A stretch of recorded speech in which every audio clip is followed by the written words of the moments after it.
Okay, that intro may have been more dramatic than necessary.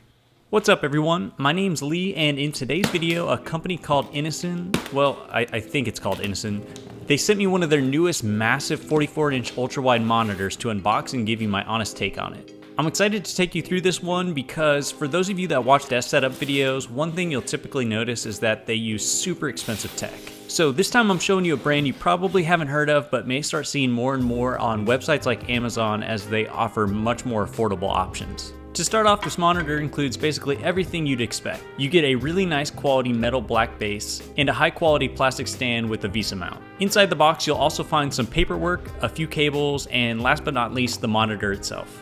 Assembly is super easy as you just need to screw the base into the stand and then install the monitor to the mount.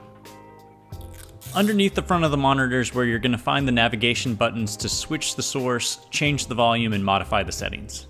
In the back, you'll find a Type-C port to connect data ports and external terminals, 2 HDMI ports, a display port, and audio out port. And on the opposite side is where you'll plug in the power cord. Putting all of these ports at the bottom of the monitor is one of its flaws as its location results in the cable showing, resulting in less than perfect cable management. The other flaw comes from the stand and the cable routing hole area. I decided to mount this monitor so it wasn't a big deal for my specific way of setting it up. For the included cables, you get an HDMI cable, DisplayPort cable, and a USB-C cable along with the power cable. Getting the monitor up and going was super easy. I just plugged it in, connected it to my iMac, turned it on, and selected the language.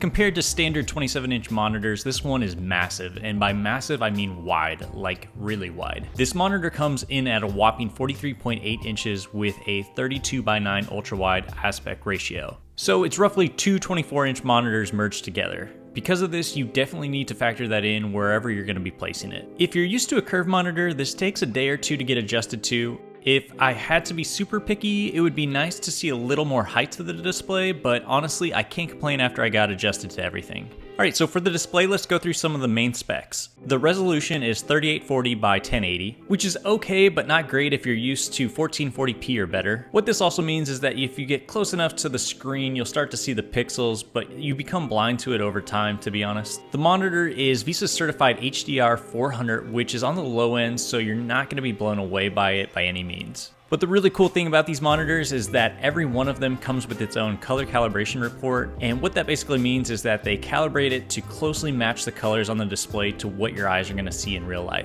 Overall, the color, brightness, and image quality was pretty solid even though it's only 1080p, but for being a budget monitor, I'm actually really pleased with how everything turned out. So who is this monitor for? Well, INNOCN definitely markets this for productivity and creative usages. There are multiple ways a monitor like this can enhance your day-to-day. You can either split screen it, or with a screen as wide as this, I actually like having 3 windows up at once with my heaviest use screen being slightly larger in the center. Or if you need more horizontal real estate, for things such as video editing, ultra-wides are almost a must-have today. But with that said, it's not all that this screen can be used for. With this monitor, I'm actually able to get my Xbox to render at 120 FPS at 1080 resolution. There are a few other features on this monitor, such as being able to add crosshairs, as well as being able to display what your current refresh rate is. But when it comes to gaming on an ultra-wide monitor, a lot of times it's going to come down to what game you're playing on, as not all games will look great. And it also comes down to whether or not you're playing on a PC or console, as consoles, from what I've seen, they don't support aspect ratios greater than 16:9, so the images will usually look stretched.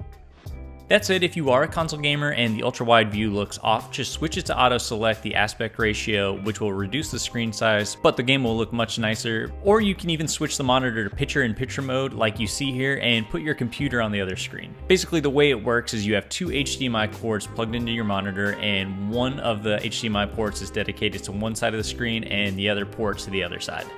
So if you're looking for a budget-friendly ultra-wide monitor for multitasking, or you want something to maximize your video editing flow, and maybe you even like playing games in ultra-wide format, or even just normal format, then this monitor is actually a pretty solid option. Right now, it is priced as low as $520 for Prime Day, and that makes it literally 1/3 of the price that I paid for my LG 38-inch monitor. But with that said, if you are looking for a higher-end monitor and need at least 1440p or 4K image quality and have a little more cash to spend, then this one one's probably not for you. It's still a solid option for being 1080p. It's not perfect, but with how expensive other monitors are that are over 40 inches, this one makes a pretty decent option. Well, that about wraps up today's video. Be sure to like and subscribe if you enjoyed this type of quick review content, and let me know what questions you'd like me to answer down below.